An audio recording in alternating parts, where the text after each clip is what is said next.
Sheila, saang planeta ka? Dubai. Saan? Saan Sa po? Dubai po. Ah, nasa Dubai. Ah, kaya pala. Wala kang VPN, ma'am? Mayroon din, Nabuksan mo? hindi pa. Buksan mo mamaya ha kung mayroon pong aakyat na kakausapin ka. Ilang taon na Madam Sheila? 44 po. 44. Isa na lang. 45 na. Ano pong pinagkakabalahan mo dyan sa Dubai? Sa trabaho po, Anong trabaho mo? sa bahay. Sa bahay, ang aming bati. Ay, malapit na yung Pasko. June 1 na ngayon, no? Oo nga eh. Oo, di ba? Okay. Bilis ng araw, no? Dati, wala ka pang uban. Ngayon, may uban ka na, wala. Meron. Meron. Is bagay kasi sa panahon ngayon, kahit nga 10 years old, may uban na, no? Wala po kayong asawa? Wala po, hiwalay na po. Ahay, wawa ka man.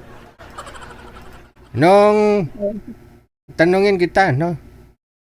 Nung may asawa ka at ngayong wala kang asawa, saan po ang maganda ang buhay mo? Nung may asawa ka o walang asawa? Ngayon, walang asawa kasi walang problema eh. Ba't ka sumali dito? Naghahanap.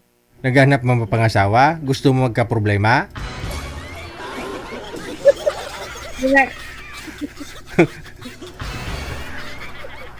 Ayaw mo pala. Gusto mo pala walang problema. Ngayon, hanap ka dito ng asawa. Magkakaproblema ka na naman ulit. Tama, di ba? Try natin. Siguro nagkamali ka dun sa una. Bakit? Hindi naman nagkamali. Siya nagkamali eh. Diba, pag nasa abroad ka, yung asawa natin naghahanap doon sa Pilipinas. Bali, ang nangyari, nag-abroad ka, tapos mister mo naghanap ng iba dito sa Pilipinas. Opo. Ilan po ba anak ninyo? Dalawa po. Dalawa. Malalaki na? Opo. 17 at saka 15.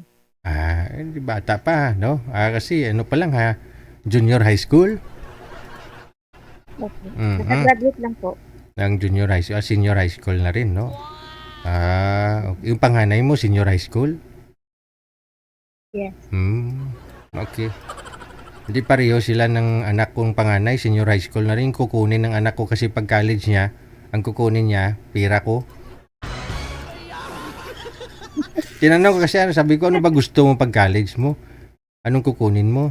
Pira mo pa. Sige madam, ilang years na ho kayong hiwalay? 10 years na po. Tagal na, matagal na po kayo dyan sa Dubai? Hindi, dati po ako sa Saudi, 8 years ako doon. Nag-cross country ng 2025 October. Pumunta ako dito ng Dubai. Galing po, ngayon sa Dubai ako. galing po 6 mismo, months lang ako dito. 6 months ka pa lang. TNT ka po dyan? Opo. Sabi ko na eh. Ba't hindi mo munang try umexit dito sa Pilipinas para maayos naman po. Wala kang problema sa mga papel mo. Exit ka muna tapos Wala naman po problema. wala namang problema. Safety naman ako na pagdating dito po. So, wala ka nang balak umuwi dito sa Pilipinas? Wala na kasi may nag-aaral pa eh. Kailangan ko talaga ng pera para sa mga anak ko. So, paano yan? Hindi lahat ng benepisyo maayos makukuha mo kasi pag TNT ka, hindi gano'n, no? Diba? Kahit sa medical lang diba? Nagbabayad ka, kunyari magkakasakit ka po, no? Kasi wala kang card eh. Wala kang alien residence certificate mo dyan. Wala kang ganun. Pero ngayon, wala naman problema ngayon. Pwede mo ma-apply dyan, no? Ka-apply ka dyan. Opo. Depende sa employer mo, no? Ang ano ko dito, visa tourist kasi eh. Yun lang. Bago Expire. maka-employer. Oo. Expire na yung visa mo, yung tourist mo. Mayroon naman bago. Okay. Nagre-renew ka lang? Opo. Okay. Oo. Yun po ginagawa nila dyan, no? Sige. Sa 6 months, hindi pa kayo nakahanap dyan sa Dubai? Hindi po. Hindi ka naman bulag. Wala kang nakita? Wala, kasi hindi naman kami makalabas dito eh, walang day off. Ayun lang. O di ma-preserve mo. Hindi mo ma-expose, mailabas yung kagandahan mo dyan sa Dubai. Marami Kaya pa, nga nagsali ako sa sayo. marami pa Post naman ko mga yung binata. maganda. Marami pa naman binata sa Dubai. Oo nga, kaya lang, kung kunwari sa amo mo, kung bibigyan ka ng day off, maka-day off ka. Pero Aha. kung hindi, wala talaga. Pero marami po kayo dyan sa bahay. Opo, marami. Hindi palitan. Minsan tatlo ako. Ay naman po pala eh. No? Ano? Ay, ang dami nila oh. Ano oras na po dyan? Alas 2? 52. 4:50. Plus 4 ng hapon. Alas 4 ng hapon. Marami. Oo. Yung alas 5, hindi pa kamo nagdigamo? Hindi pa kayo nagluto? Mamaya pa. Ano pong province mo dito sa Pilipinas? Bakulod po. Gai ko man kay. Siling ko gid mo. Kapang Osman tubo, kapang Osman. Okay.